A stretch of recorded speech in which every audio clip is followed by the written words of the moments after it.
Assalamualaikum warahmatullahi wabarakatuh. Pertama-tama yang terhormat, Miss Salix sebagai dosen pengampu mata kuliah manajemen perubahan. Pertama-tama izinkan saya memperkenalkan diri. Nama saya Peter Iksan Bavian. Saya berasal dari kelas manajemen 23I. Jadi di sini saya akan mengerjakan tugas manajemen perubahan, yaitu tugas 12. Terdapat case study yang bertopik Transformation towards a high performance organization. Jadi di sini kita disuruh menganalisis. Yang pertama kita menganalisis pestle analysis, yaitu bagian eksternal. Sebelumnya mohon maaf ya Ibu, saya menggunakan handphone karena laptop saya lagi berkendala. Tapi nanti ininya saya kirim di Adlink, Bu. Yang pertama ada pestle analysis eksternal. Terdapat 6 poin. Yang pertama politik, perubahan regulasi pemerintah terkait lingkungan, tenaga kerja, dan teknologi dapat mempengaruhi operasional perusahaan. Terus yang kedua ekonomi, fluktuasi ekonomi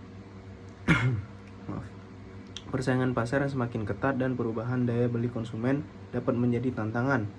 Yang ketiga ada sosial, perubahan gaya hidup konsumen menuju produk ramah lingkungan, tuntutan akan produk berkualitas tinggi, dan kesadaran akan pentingnya merek menjadi faktor penting.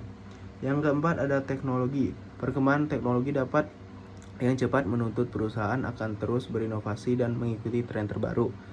Yang kelima ada lingkungan, tekanan untuk memproduksi produk yang ramah lingkungan dan berkelanjutan semakin meningkat. Yang terakhir ada legal, regulasi terkait perlindungan konsumen, hak pekerja, dan lingkungan hidup harus dipatuhi. Terus yang kedua ada analisis McKinsey 7S analysis atau internal. Yang pertama ada strategi perusahaan tidak lagi relevan dengan perusahaan pasar.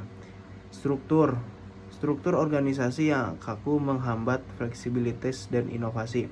Yang ketiga ada sistem manajemen kinerja dan produk yang tidak efektif. Selanjutnya ada shared values atau nilai-nilai perusahaan yang tidak sejalan dengan perusahaan pasar. Terus selanjutnya ada style, kepemimpinan yang otoriter dan kurang adaptif. Selanjutnya ada staff, keterampilan karyawan tidak sesuai dengan kebutuhan pasar. Selanjutnya ada skill terakhir, kurangnya keterampilan dalam bidang teknologi dan inovasi. Terus di sini ada analisis strategi organisasi. Berdasarkan analisis di atas, PT sukses perlu melakukan transformasi besar-besaran dengan fokus kepada ada beberapa strategi. Yang pertama inovasi produk, pengembangan produk-produk baru yang ramah lingkungan dan sesuai dengan tren pasar. Terus selanjutnya ada meningkatkan kualitas produk melalui pengendalian mutu yang ketat. Selanjutnya ada efektivitas organisasi, mengubah struktur organisasi menjadi lebih fleksibel dan responsif. Selanjutnya ada pengembangan sumber daya manusia, melakukan pelatihan dan pengembangan karyawan untuk meningkatkan kompetensi. Selanjutnya ada penguatan budaya perusahaan, membangun budaya perusahaan yang inovatif, adaptif, dan berorientasi pada pelanggan. Terus di sini kita bakal menganalisis matriks praktik manajemen sumber daya manusia. Jadi untuk matriksnya mungkin saya jelasin secara singkat aja karena nanti bakal dikirim lewat Adlink, Ibu, mohon maaf ya. Yang pertama praktik SDM, kompetensi perilaku, keselarasan dengan strategi, rekrutmen seleksi, keterampilan teknis, inovasi, adaptabilitas, mendapatkan karyawan yang sesuai dengan kebutuhan inovasi produk. Selanjutnya ada pelatihan pengembangan keterampilan teknis, kepemimpinan dan komunikasi, meningkatkan kompetensi karyawan untuk menghadapi perubahan. Selanjutnya ada matriks keselarasan praktik SDM.